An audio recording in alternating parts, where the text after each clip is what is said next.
Hello दोस्तों, अगर आप आयुर्वेदा की मैन्युफैक्चरिंग कंपनी एस्टैब्लिश करना चाह रहे हैं, ओपन करना चाह रहे हैं, तो उसके लिए किन किन प्रोसीजर से आपको गुजरना पड़ेगा, कौन कौन से सर्टिफिकेट की आपको रिक्वायरमेंट होगी, कौन कौन से रजिस्ट्रेशन आपको कराने होंगे और क्या क्या बेसिक चीज़ें हैं जो आपको ध्यान में रखनी है, वो हम यहाँ पर 7 से 8 पॉइंट जो बहुत इंपॉर्टेंट होने वाले हैं वो यहाँ डिस्कस करेंगे। और उम्मीद है कि ये वीडियो आपकी हेल्प करेगा बहुत कुछ चीज़ों को क्लियर करने में।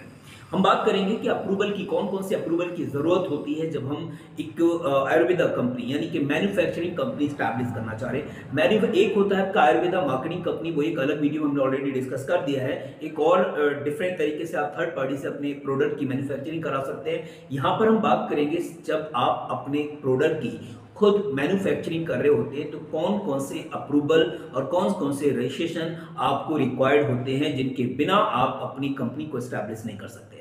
चलिए समझेंगे, जानेंगे। उम्मीद है कि आप इस वीडियो को जरूर पसंद करेंगे क्योंकि हमने यहाँ पर 7.8 पॉइंट आज से लिए हैं जो बहुत ही जरूरी है समझना।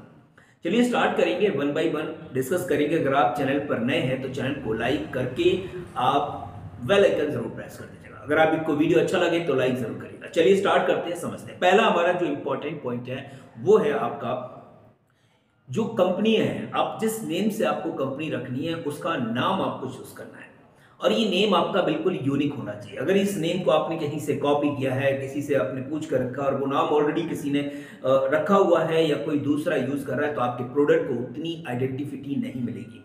तो आइडेंटिफिकेशन के लिए हम अपनी कंपनी का नेम बहुत ही यूनिक रखें और ऐसा नेम होना चाहिए कि उसके नेम से ही ऐसा लगे कि हाँ ये जो पर्टिकुलर कंपनी है वो आयुर्वेदा के प्रोडक्ट को मैन्युफैक्चरिंग करती है।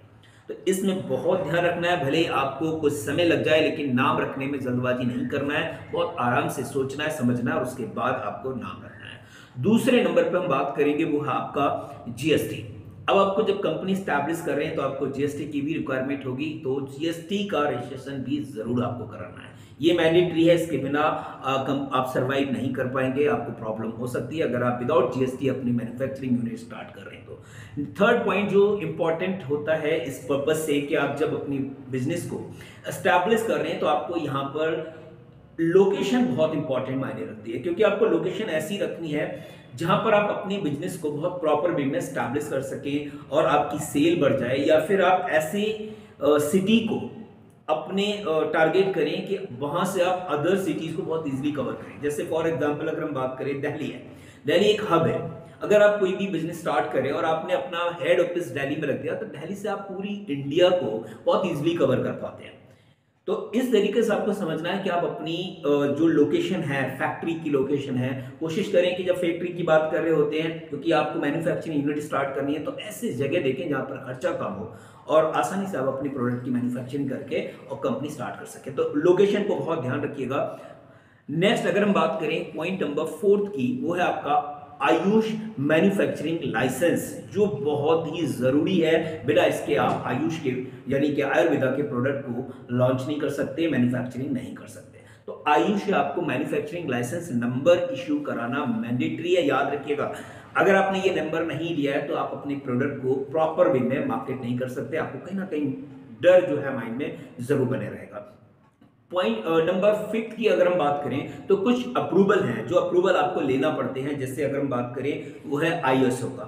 आईएसओ को अप्रूवल आप ले लीजिएगा, क्योंकि आईएसओ की अगर हम फुल फॉर्म की बात करें तो इंटरनेशनल ऑर्गेनाइजेशन फॉर स्टैंडर्डाइजेशन। तो स्टैंडर्ड के बेसिस पे अगर हम बात करें तो आईएसओ का आपको अप्रूवल लेना है। दूसरे नंबर पर हम बात करें तो जीएमपी का आपको अप्रूवल लेना है। तीसरे नंबर पर हम बात करें तो है आपका डीसीजीआई का भी आपको अप्रूवल लेना पड़ता है और WHO का भी अप्रूवल। अगर ये अप्रूवल आप लेके रखते हैं तो आपको किसी तरीके का प्रॉब्लम नहीं होगा जब भी आप कंपनी अपनी स्टैब्लिश करने की प्लानिंग कर रहे हैं। नेक्स्ट अगर हम बात करें तो क्या है, देखिए अप्रूवल कुछ ऐसे अप्रूवल हैं जिनकी जरूरत अगर आप नहीं भी लेंगे तो काम चल जाएगा। बट अप्रूवल से क्या होता है, जैसे आपने आईएसओ का अप्रूवल ले लिया, इससे क्या होगा, आपके जो कस्टमर होंगे, जो डॉक्टर्स हैं, उनमें कहीं ना कहीं ये वो अश्योर हो जाएंगे कि प्रोडक्ट की क्वालिटी है, प्रोडक्ट के अंदर क्वालिटी जरूर मेंशन की गई है या क्वालिटी पे फोकस किया गया है। तो आयुष अगर आपने अप्रूवल ले लिया तो आयुष हर किसी को अप्रूवल देता नहीं है, तो आयुष ने अप्रूवल आपको दे दिया, इसका मतलब आपकी क्वालिटी में दम है और आपके मानक पूरे हो रहे हैं, तो आप अपने प्रोडक्ट को यहाँ पर लॉन्च कर सकते हैं।